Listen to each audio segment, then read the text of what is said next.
నారా చంద్రబాబు నాయుడు పెన్షన్లు తప్ప ఏమైనా వరగబెట్టారా అంటూ మాజీ డిప్యూటీ సీఎం అంజద్ బాషా తీవ్ర స్థాయిలో ధ్వజమెత్తారు.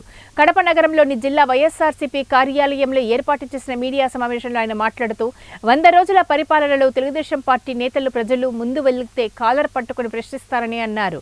సచివాలయ అధికారులకు 40 నుండి 50 వేల జీతాలు ఉంటే ఇంటింటికి వెళ్లి స్టిక్కర్లు అతికించే కార్యక్రమాన్ని టీడీపీ ప్రభుత్వం చేపిస్తున్నారని మండిపడ్డారు. వైఎస్ఆర్సీపీ నాయకులు ఏదైనా సోషల్ మీడియాలో పోస్టులు పెడితే వాళ్ళందరి మీద కేసులు కడుతున్నారని ఆగ్రహం వ్యక్తం చేశారు.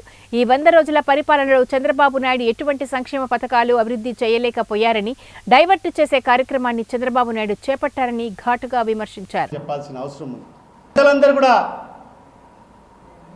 మీరు అదే 100 రోజుల సందర్భంగా మీరు ప్రజల వద్దకు వెళ్ళండి. ఒక్కసారి ప్రజలందరూ కూడా కాలర్ పట్టుకొని నిలదీస్తారు మిమ్మల్ని. పోలీసులు లేకుండా మీరు వెళ్ళండి.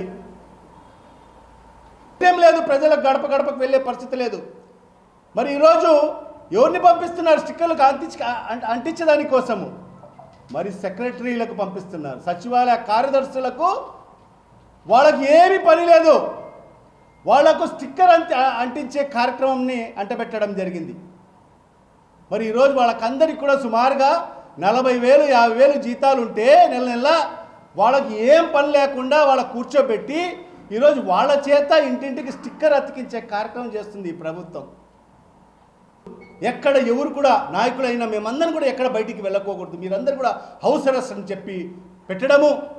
మరి ఈరోజు సోషల్ మీడియాలో కూడా చూస్తే మరి ఎక్కడన్నా మా వైఎస్ఆర్ కాంగ్రెస్ పార్టీ నాయకులు ఏదన్నా పోస్ట్ పెడితే వాళ్ళ మీద కేసులు, మరి వాళ్ళను లైక్ చేస్తే షేర్ చేస్తే వాళ్ళ మీద కేసులు. మరి ఎక్కడున్నాం మనం? మరి ఏ రాజ్యాంగం నడుస్తుంది ఈ రాష్ట్రంలో?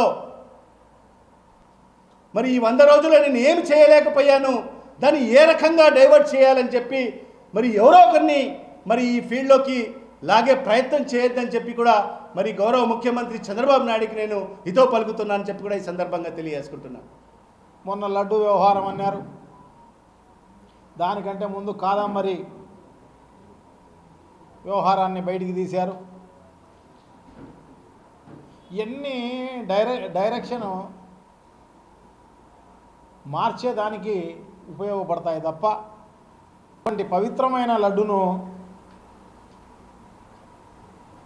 కలంకితం చేసే కార్యక్రమం చేసి నిజంగా కూడా హిందూ మనోభావాలపైన దెబ్బతీసే కార్యక్రమం అంతా కూడా చేసిన పరిస్థితి.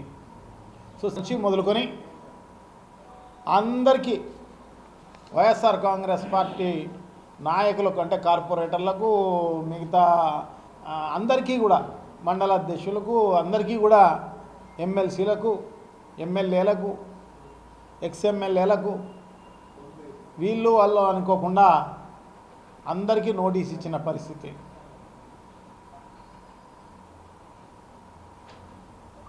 దానికి తిరుమలకు పోయి దేవాలయంలో దర్శనం చేసుకునే దానికి పర్మిషను లేదంట. దానికి దర్శనం చేసుకునే దాంట్లో పర్మిషన్ లేకపోవడం అనేది నిజంగా కూడా ఆశ్చర్యకరమైన విషయం. హౌస్ అరెస్టులు అని చెప్పేసి మా అందరికీ నోటీసులు ఇచ్చినారు.